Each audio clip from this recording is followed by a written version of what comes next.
Hi, I'm Miss Rogers, and I will be reading The Trumpet of the Swan, Chapter 4, The Signets. During the night, the swan thought she heard a piping sound from the eggs. And in the hour just before dawn, she was sure she felt a slight movement under her breast, as though a tiny body were wiggling there. Perhaps the eggs at last were hatching. Eggs, of course, can't wiggle. So the swan decided she must have something under her that wasn't an egg. She sat perfectly still, listening and waiting. The cob floated nearby, keeping watch. A little swan enclosed in an egg has a hard time getting out.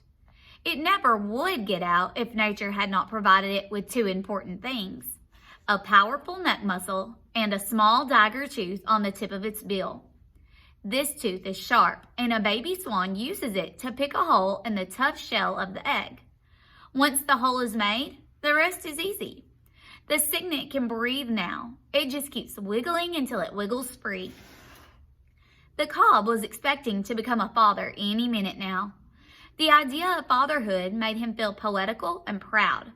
He began to talk to his wife. "Here I glide, swan-like," he said, "while earth is bathed in wonder and beauty. Now, slowly, the light of day comes into our sky. A mist hangs low over the pond. The mist rises slowly like steam from a kettle, while I glide, swan-like, while eggs hatch, while young swans come into existence. I glide and glide. The light strengthens. The air becomes warmer. Gradually, the mist disappears. I glide, swan-like. Birds sing their early song. Frogs that have croaked in the night stop croaking and are silent. Still I glide ceaselessly like a swan." "Of course you glide like a swan," said his wife. "How else could you glide? You couldn't glide like a moose, could you?" "Well, no, that is quite true. Thank you, my dear, for correcting me." The cob felt taken aback by his mate's common sense remark. He enjoyed speaking in fancy phrases and graceful language, and he liked to think of himself as gliding swan-like. He decided he better do more gliding and less talking. All morning long, the swan heard the pipping of the shells, and every once in a while she felt something wriggle beneath her in the nest. It was an odd sensation. The eggs had been quiet for so many days. 35 days in all, and now at last they were stirring with life. She knew that the proper thing to do was to sit still. Late in the afternoon, the swan was rewarded for her patience.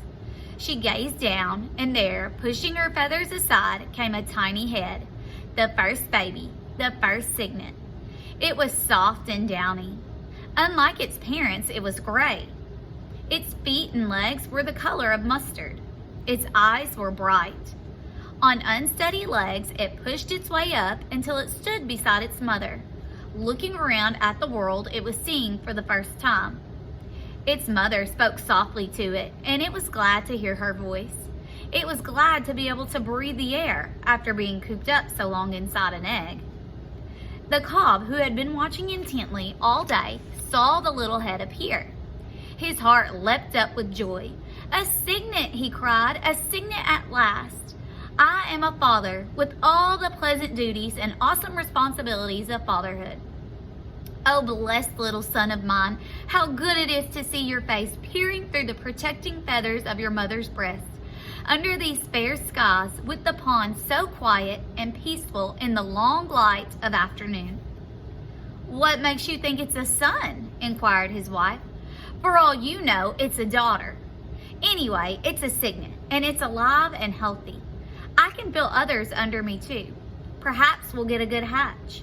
We may even get all 5. We'll know by tomorrow." "I have every confidence that we will," said the cob. Next morning, very early, Sam Beaver crawled out of his bunk while his father was still asleep. Sam dressed and lit a fire in the stove. He fried a few strips of bacon, toasted 2 slices of bread, poured a glass of milk, and sat down and ate breakfast. When he was through, he found a pencil and paper and wrote a note. "I have gone for a walk. We'll be back for lunch." Sam left the note where his father would find it. Then he took his field glasses and his compass, fastened his hunting knife to his belt, and set out through the woods and over the swamp to the pond where the swans lived. He approached the pond cautiously, his field glasses slung over his shoulder. It was still only a little after 7 o'clock. The sun was pale, the air was chill. The morning smelled delicious. When he reached his log, Sam sat down and adjusted his glasses. Seen through the glasses, the nesting swan appeared to be only a few feet away. She was sitting very close, not moving. The cob was nearby. Both birds were listening and waiting. Both birds saw Sam, but they didn't mind his being there. In fact, they rather liked it. They were surprised at the field glasses, though. "The boy seems to have very big eyes today," whispered the cob. "His eyes are enormous." "I think those big eyes are actually a pair of field glasses," replied the swan. "I'm not sure, but I think that when a person looks through field glasses, everything appears closer and bigger." "Will the boy's glasses make me appear even larger than I am?" asked the cob hopefully. "I think so," said the swan. "Oh, well, I like that," said the cob. "I like that very much. Perhaps the boy's glasses will make me appear not only larger than I am, but even more graceful than I am. Do you think so?" "It's possible," said his wife, "but it's not likely. You'd better not get too graceful. It might go to your head. You're quite a vain bird." "All swans are vain," said the cob. "It is right for swans to feel proud, graceful. That's what swans are for." Sam could not make out what the swans were saying. He merely knew they were having a conversation, and just hearing them talk stirred his blood. It satisfied him to be keeping company with these two great birds in the wilderness. He was perfectly happy. In mid-morning, when the sun had gained the sky, Sam lifted his glasses again and focused them on the nest. At last, he saw what he had come to see. A tiny head thrusting through the mother's feathers, the head of a baby trumpeter. The youngster scrambled up onto the edge of the nest.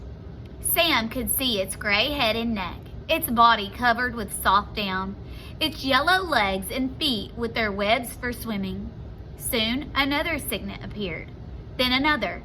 Then the first one worked his way down into his mother's feathers again for warmth. Then one tried to climb up his mother's back, but her feathers were slippery, and he slid off and settled himself neatly at her side. The swan just sat and sat, enjoying her babies, watching them gain the use of their legs. An hour went by. One of the cygnets, more daring than the others, left the nest and teetered around on the shore of the little island. When this happened, the mother swan stood up. She decided the time had come to lead her children into the water. "Come on," she said, "and stay together. Note carefully what I do, then you do the same. Swimming is easy." 1, 2, 3, 4, 5, Sam counted. 1, 2, 3, 4, 5.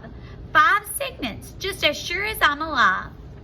The cob, as he saw his children approach the water, felt that he should act like a father. He began by making a speech. "Welcome to the pond and the swamp adjacent," he said. "Welcome to the world that contains this lonely pond, this splendid marsh, unspoiled and wild. Welcome to sunlight and shadow, wind and weather. Welcome to water. The water is a swan's particular element, as you will soon discover. Swimming is no problem for a swan. Welcome to danger, which you must guard against. The vile fox with his stealthy tread and sharp teeth. The offensive otter who swims up under you and tries to grab you by the leg. The stinking skunk who hunts by night and blends with the shadows. The coyote who hunts and howls and is bigger than a fox. Beware of lead pellets that lie on the bottom of the ponds, left there by the guns of hunters. Don't eat them, they'll poison you. Be vigilant, be strong, be brave, be graceful, and always follow me. I will go first, then you will come along in single file, and your devoted mother will bring up the rear. enter the water quietly and confidently. The mother swan, glad that the speech was over, stepped into the water and called her little ones. The cygnets gazed for a second at the water, then tottered forward, gave a jump, and were afloat. The water felt good. Swimming was simple, nothing to it. The water was good to drink. Each baby dipped up a mouthful. Their happy father arched his long, graceful neck over and around them protectively. Then he set off very slowly with the cygnets, following along in single file. Their mother brought up the rear. "What a sight," Sam said to himself. "What a terrific sight. 7 trumpeters all in a line, 5 of them just out of the egg. This is my lucky day." He hardly noticed how stiff he had become from sitting so long on the log. Like all fathers, the cob wanted to show off his children to somebody. So he led the cygnets to where Sam was. They all stepped out of the water and stood in front of the boy. All but the mother swan. She stayed behind. "Cahoo," said the cob. "Hello," said Sam, who hadn't expected anything like this and hardly dared breathe. The first cygnet looked at Sam and said, "Beep." The second cygnet looked at Sam and said, "Beep." The third cygnet greeted Sam the same way, and so did the fourth. The fifth cygnet was different. He opened his mouth but didn't say a thing. He made an effort to say beep, but no sound came. So instead, he stuck his little neck out, took hold of one of Sam's shoelaces, and gave it a pull. He tugged at the lace for a moment, and it came untied. Then he let it go. It was like a greeting. Sam grinned. The cob now looked worried. He ran his long white neck between the cygnets and the boy and guided the babies back to the water and to their mother. "Follow me," said the cob, and he led them off, full of grace and bursting with pride. When the mother thought her young ones had had enough swimming and might be chilly, she stepped out onto a sandy shore and squatted down and called them. They quickly followed her out of the pond and burrowed down under her feathers to get warm. In a moment, there wasn't a cygnet in sight. At noon, Sam got up and walked back to camp. His mind was full of what he had seen. Next day, he and his father heard Shorty's motor in the sky and saw the plane approaching. They grabbed their duffel bags. "Goodbye, camp. See you in the fall," said Mr. Beaver as he shut the door and gave it a pat. He and Sam climbed into the plane and were soon aloft on their way home to Montana. Mr. Beaver did not know that his son had seen a trumpeter swan bring off her young ones.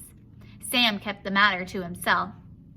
"If I live to be 100 years old," thought Sam, "I'll never forget what it feels like to have my shoelace pulled by a baby swan." Sam and his father were late arriving home at the ranch. But late as it was, Sam got out his diary before he turned in for the night, and he wrote, "There are 5 cygnets. They are sort of a dirty brownish gray color, but very cute. Their legs are yellow, like mustard. The old cob led them right up to me. I wasn't expecting this, but I kept very still. 4 of the babies said beep. The 5th one tried to, but he couldn't. He took hold of my shoelace as though it was a worm and gave it a tug and untied it. I wonder what I'm going to be when I grow up." He switched off the light, pulled the sheet up over his head, and fell asleep, wondering what he was going to be when he grew up.